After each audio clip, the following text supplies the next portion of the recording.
pray. Please. You don't have to come on social media. You don't have to be a keyboard bully and comment and have paragraphs of negativity. I said negativity. Anyway, but yes, we're serious now. Welcome to Check-in Friday, live from Paris Cafe.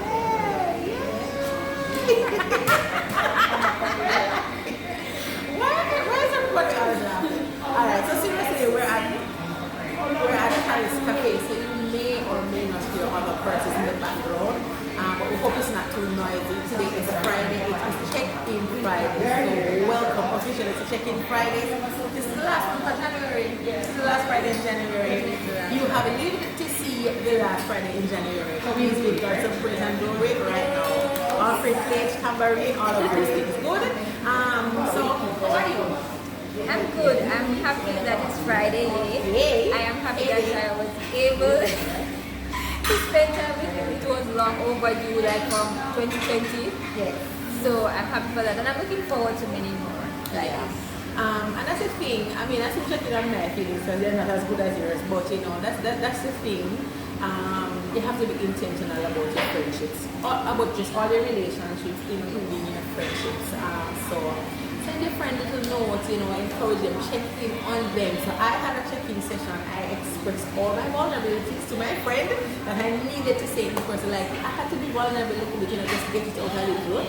And now I feel better about the things I've gotten, some advice. I've got another perspective about something that was bothering me, and I think that's something that we just need to just do by default. Where we check in on our feelings by just confessing them. The Bible says what confesses is one to another. So, and they weren't necessarily, saying, but there were things that bothered me, and there were negative things then that wouldn't be necessarily attributes of the Holy Spirit, or the Holy Spirit. I'm happy that you went over to tell this. Now, checking on me, and then we're going to have our living feature. My week is not necessarily best emotionally, but it has been productive. Make sense? So like, you don't feel good about something, or you're just not having a good, you don't feel good. But not feeling good never necessarily meant that, okay, I won't get anything done, kind of thing. But I'm naturally the kind of person who I like to feel good. I like when I'm in good spirits, when my emotions are on par and I'm doing great. So then I feel like I'm more productive. But this week proved to me that that's not necessarily true. I have gotten a whole lot of other things done without feeling good. I'm telling you, like, my week has just been, I laid on in my bed 3 years. But no, I'm just there. I'm not depressed. I can feel it. I could have sensed that it was coming on, but I wasn't depressed. I wasn't sad. I think I just didn't know how I felt. And is it okay to feel that way? but it's important not to stay in that position for very long. You see the doctor coming, but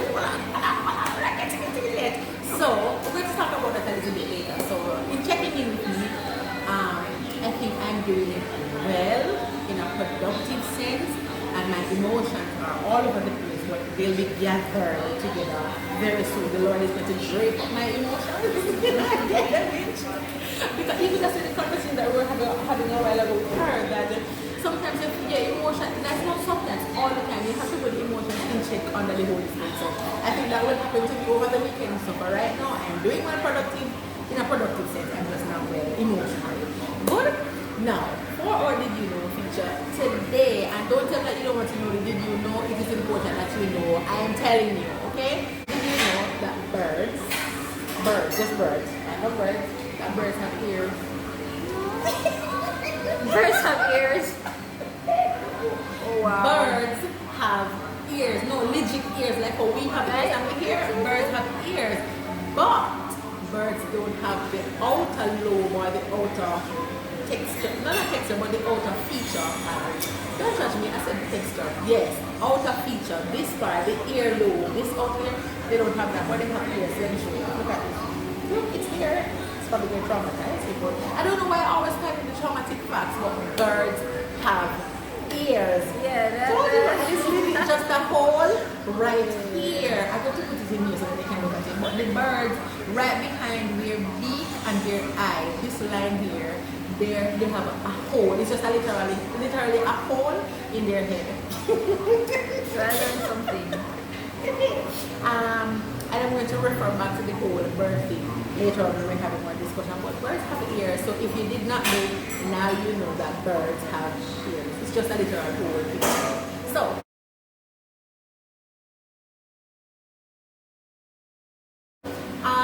there is something that has been on my mind, and it's kind of, I'm always talking about it because, as you know, we are always people who advocate for mental wellness, for you to just be well in your overall being, but, that we identify and focus on, the things that would, cause somebody to spiral into, some kind of being unwell or unstable mentally, right? Which is why also later on we're going to tell you, or I'm going to direct you to somewhere that you can go to get, some help if you're struggling mentally, right? So I saw this post the night before last night that there was a female who attempted to commit suicide in Hertfordshire and Percy's room. Assisted her, they went to her in, they took her up, she was trying to use her room for another, right? Okay, no problem, and I was just going through the comments. I do not ever read the comments. Don't ever do that. That's my rule, and I broke my own rule, and then I suffered for it, right? So I'm going to tell you what happened. So went through the comments, and two things that I observed that just I don't know, just set me. One, people were determining, I think that's a word, they were determining if she actually was trying to commit suicide. Like, how are you? Like, oh yeah, she really wasn't trying to commit suicide because if you wanted to commit suicide, they would do it at home. What? Sorry, we are all doctors. Stop these Facebook doctors and psychologists and stop it. Please. But that's what a lot of the discussion was surrounding that. Oh, if she really wanted to commit suicide, the fact that the person is able to word, just the mention of suicide should make everybody say, let's get down on our knees for this person. That's the first thing I keep telling you. When we see trauma, people's personal or family trauma, let it be that our default is let us pray. That's our default. Stop commenting. I'm going to come for all of this. Stop commenting. Stop doing it because you're making it worse. You're not doing anything to make it any better. You're not fighting for them. You're not helping them to fight for their lives in the spirit by praying. You're not making any difference. You're only making it worse, right? So people were trying to determine if she really wanted to kill herself. God forbid if anything ever happens. I don't want them to do that. I don't want people to, if it is that she went through with it, would you have said, she seemed as though she wasn't going to, but then she did. Is that what you were going to say? What would be your comment there? Stop it. I keep it hot. Stop it, right? So that was one thing. The second thing, a gentleman, I saw a lot of comments, but there was this one that just stood out to me and it hurt me to my soul. The gentleman said, alright, can you actually turn it on the center for me, please? Just a little bit. So the gentleman said, she wasn't trying to kill herself and she just wanted attention. Where did they get her? She was trying to kill herself, she just wanted attention, and I hope they lock her up for it because of all of the excitement that she caused and whatever, and those men wasted their time by going to take the rope from her. So and the person said, so you really left from your yard with a rope, come and have to become climb up to go kill herself, attention here, and probably she's just trying to do something to get money because you know that once Jamaicans are emotional and once you get up and say, you're going through this or you're going through that, then if it's house you want, you get the house. If it's car you want, you get the car. If it's food you want, you get it. Whatever the thing is that you try to get attention for, you will get money because Jamaicans are emotional. That's 10, thank you. The 10 seconds of loving that I had for this person, and I had to immediately just start praying and I said, Lord, help me to, and the grace needs to come now because I feel like I would really like confront him personally and just go in on him. And after I got over that, I really started reflecting it and I was saying, that is so sad. It is so sad that your automatic response is, she's probably just looking for attention. Okay, you're looking for attention, I don't care. If that is what you want to get more attention, that you need to let them, that's what you're going to do, right? That's just in the natural, in the physical. And even if that's the thing that she's doing to get attention, so what, right? So I kind of want us to break down your mental illness, right? Right. So we're talking about, the things that would lead somebody to make that happen or to want to do that. So let's talk about the physical things first. People stress, pandemic and war. Yeah, so on a regular basis, persons are going through different things, and to complicate it, we have a pandemic. So person might be out of a job, person might not have been able to be going to school, they're not able to socialize, they might be having family issues, separation, divorce. They're teenagers who are usually persons who participate in sports. They're not even getting to get the physical activities or to get the energy out.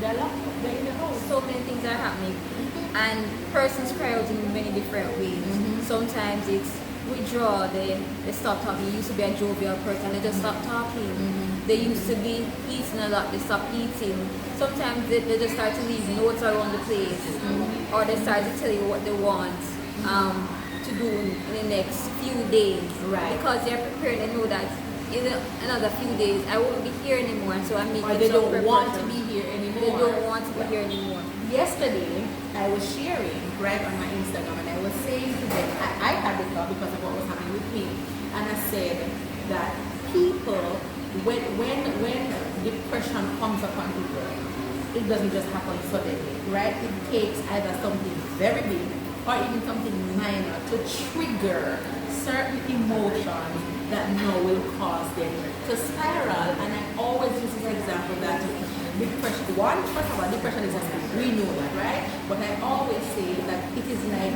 circling a dark hole. You keep going around and around and around, and there is a part of you on the innermost part that knows that you're circling around something very dark, and you're fighting and toying with something that is very dark, and you don't want to, but it's almost like you have no strength to fight it, right? And if you weren't prepared, and if you don't have anybody who's praying for you, who's looking out for you, then you're in trouble. Worse if you don't have any relationship with Jesus Christ of Nazareth. And I always say that everything always goes back to you doing what? Having a relationship with Christ. So it takes something big or something small to trigger the person. And if you are led by your emotions, then you are in trouble. If you're totally led by your emotions, because we're human beings and we get emotional. So people can get triggered by just a heartbreak. You get a heartbreak and you start having the thoughts. And these thoughts are normally negative. And you start thinking that, what, We are not good enough. Might as well just kill myself, and that's an easier thought to deal with and process that. Okay, how can I get through this situation? How can I get through the heartbreak? How can I live another day? Those thoughts you want to end the pain. Yeah, I want to end the pain. I want to end the misery. It's hard. And you see, we have to have people, you have to have a village. No matter who you are, what you do for a living, just where you are from, everybody needs a village where when you share what's going on with you, when you share your worst thoughts, your most desperate thoughts and feelings, nobody judges you, and everybody's going to say, listen, let us pray, let us tackle what is going on with you, right? And then that way you don't have to come, you have to come to half the tree, right? And we're going to get to how she may have come to half the tree, right? So when we're emotional, what happens also is that we start hearing whispering spirits come around, and those things are of darkness, those things are not of God. So what they say to you in your most desperate place further triggers you. Right. So a voice says to you, no man, if you kill yourself, nobody now gonna miss you. Oh, just go ahead and kill her, and just end the pain. Nobody not deserve you, and nobody not deserve she or him.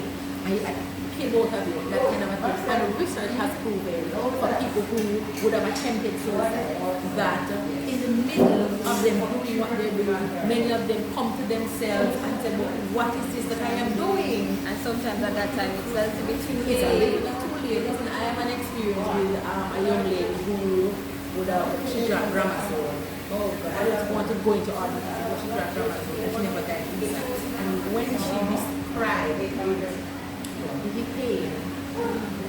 when she told why she did it, her stepdad was abusing her and the mother was not his son, right? And when she described to you how she felt, and she just knew, she said she just kept being pushed, something just kept saying, just kill yourself, just kill yourself, just kill yourself, just kill yourself, right? And if you are out there and you hear voices of God, as the Spirit of God, angels, anything that is light, of goodness, or of God will never ever tell you to do anything that will harm yourself or harm other people. So if you're out there, if you're a teenager, if you are a young adult, if you are an adult, it doesn't matter who you are, what you do.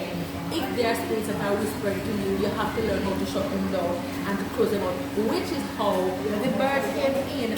When I was reflecting on it, when I tell you, like, it hurt my feelings, me feel away, like if I didn't stop, but I don't know. That's how I felt, right? And the Lord showed to me the bird, right?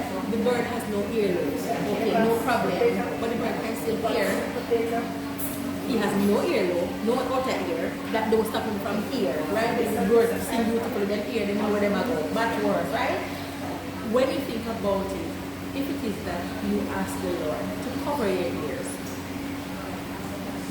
you cover your ears, then you won't hear. But it's not a physical covering of the ears, it is a spiritual covering of the ears. So spirits can always come and whisper what you don't have to hear. Do you get what we're with that? They will always come and say things and suggest things if you open the door or give them some kind of entrance for them to come and say something to you, but you do not again, because it's the same with gossip. The Lord had to teach me that many years ago as a teenager. I will cover your ears. They're not actually what people say about you. It's actually okay. I will cover your ears. You know? So it's the same thing. If it is that spirits come and they're whispering to you and they're telling you negative things to do, ask the Lord to cover your ears, kind of thing, right? And so, in your most desperate moment, when you're at the worst of it, when you're hit rock bottom, when you're at ground zero, is when you feel vulnerable. And then, what we tend to do as human beings, we utter things out of our mouth and we say the words of things. We speak things of regret. We condemn ourselves. We say, oh, we wish we never born. You know, boy, you know, good enough. You know, good enough. In this life. This life and I have it for me. It better be dead. Oh gosh, we say that so much. Better be never man.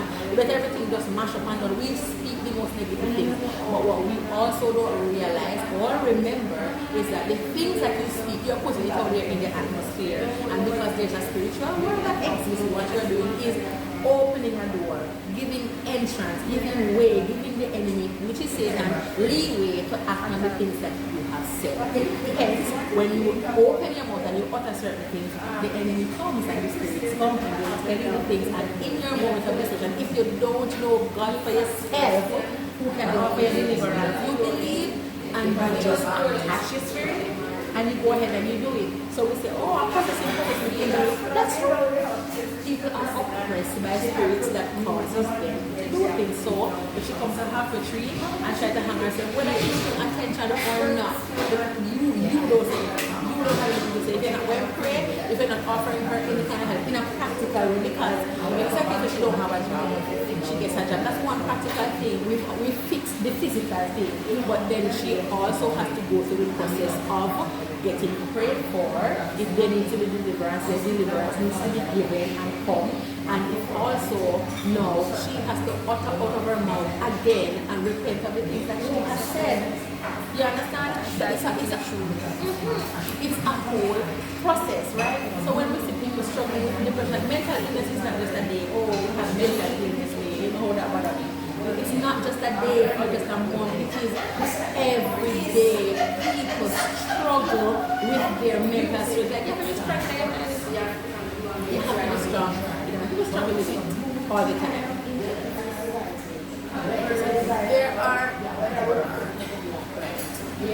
There are persons who struggle, right? They're struggling. They would have either been out of a job or they're at a crossroads with their career.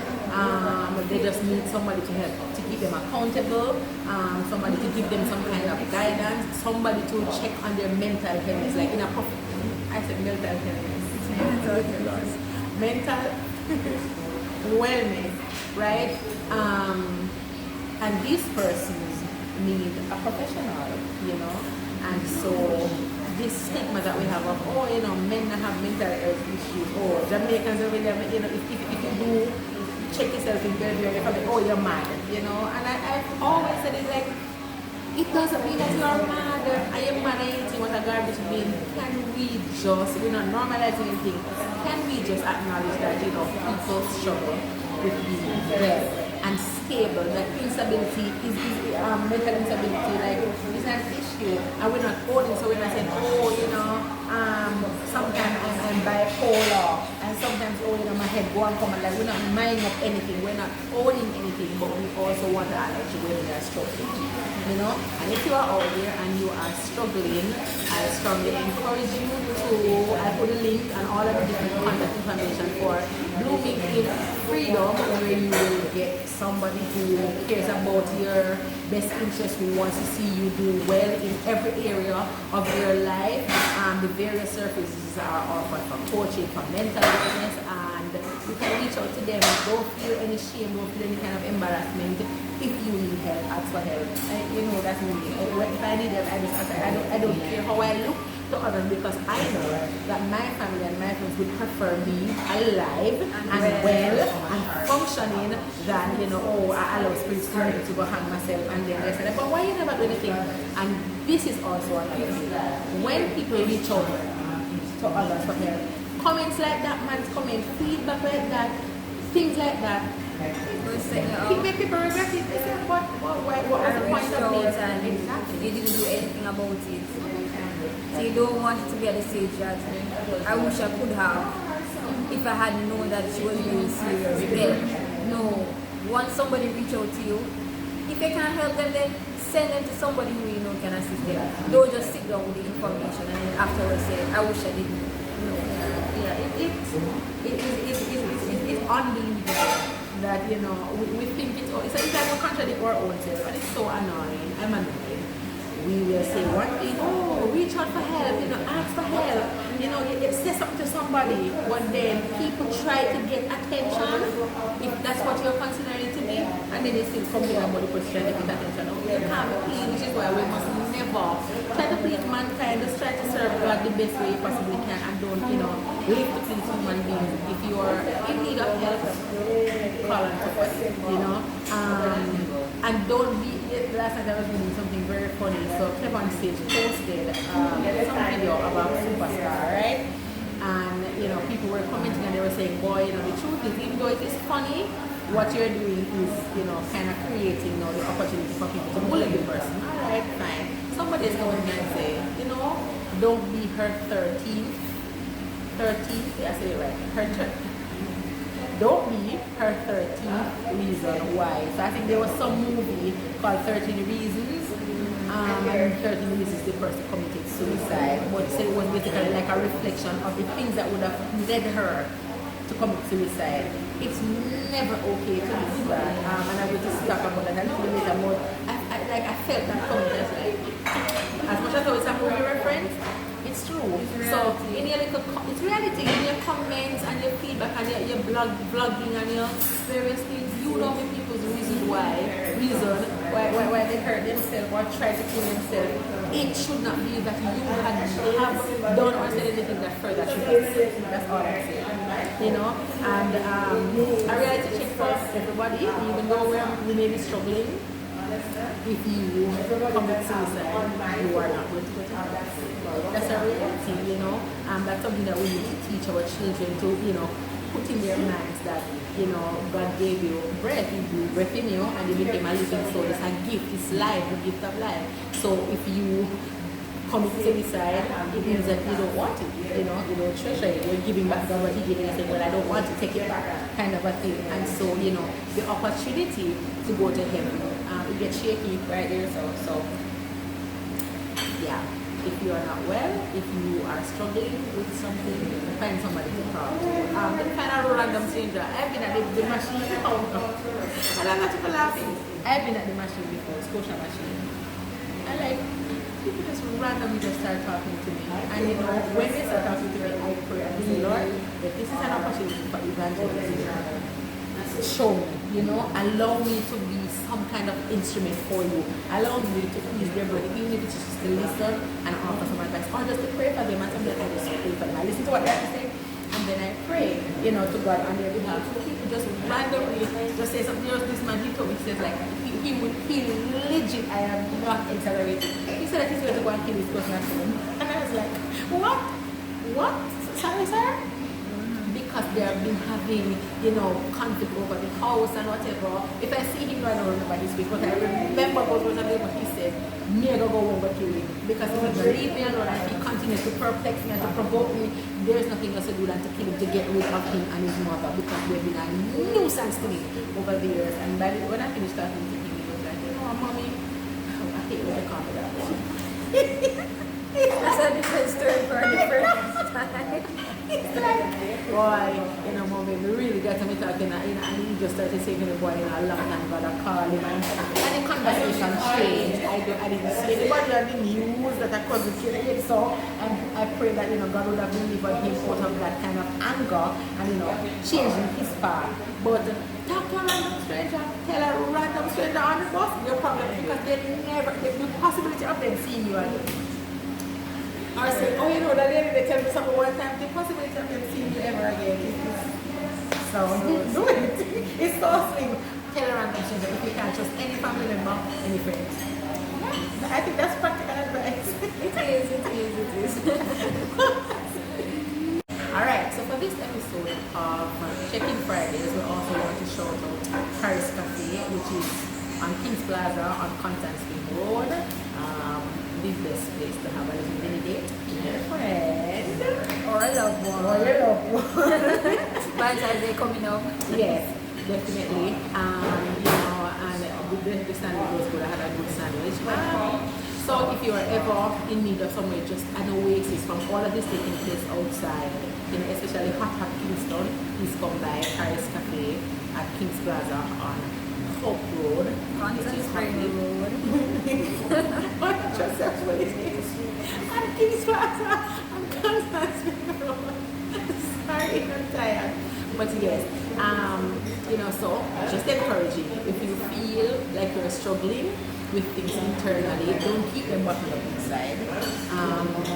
Express them. Even if you mean that you have to just start journaling, write the things down, get them out of your system. But don't utter the negative. Don't get to a place where you are so desperate that you start uttering and regretting your life and saying negative stick with Satan some people. Don't harm you. Don't give him anything to work with against you. Find somebody to talk to, even if it's a random stranger. And if you really, really need some professional help, as I said, there are many other places, including Blooming in Freedom, where you can reach out to get professional help to fix the various aspects of your life that come together just to make you uniquely you and to be functioning as a whole person. That's good? That's good. So now for today's affirmations. Father, we declare that the very persons who are struggling with their mental health, who is struggling with depression, who is just circling that dark hole, we pray, Lord God, that you will send someone to pull them away from the edge, that you will send someone who will give them a shoulder to cry on, just to let it out. We declare that next week is going to be a very good week for you, a productive week for you, a week of release, where a lot of the things that have been bottled up inside, there is going to be an opportunity for you just to release them before the Lord. We declare that next week will also be a week of vulnerability, where you will go at the feet of Jesus just to cry it out, to give him your truth, to express to him the concerns that you have, because he always wants to hear from you. We declare that, the families of Jamaica will be released from under this curse of, suicide that are plaguing, so many families, and we think it is normal, but we declare that it is not normal, and that the different, children, teenagers, adults in, the families across the nation will live to declare the works and the word of Almighty God. In the name of Jesus Christ of Nazareth. This has been another episode of Check-in Fridays. Thank you for joining me, and if you haven't watched your other videos as yet, but why do I keep doing this TH thing? I'm struggling. But yes, go ahead and watch them, and comment. Let us know when you have one release. Let us know if anything that we have done has been effective, because we really want to know that the work of the Lord is being done and people are getting help right across this platform. So have a great weekend. If you didn't have a good week this week, you're gonna have a good week next week. Check in on yourself, check in on your friends, check in on your neighbors, check in on your family, and at the end of the day, check in on yourself as it relates to your relationship with God. Have a great weekend, guys. Bye.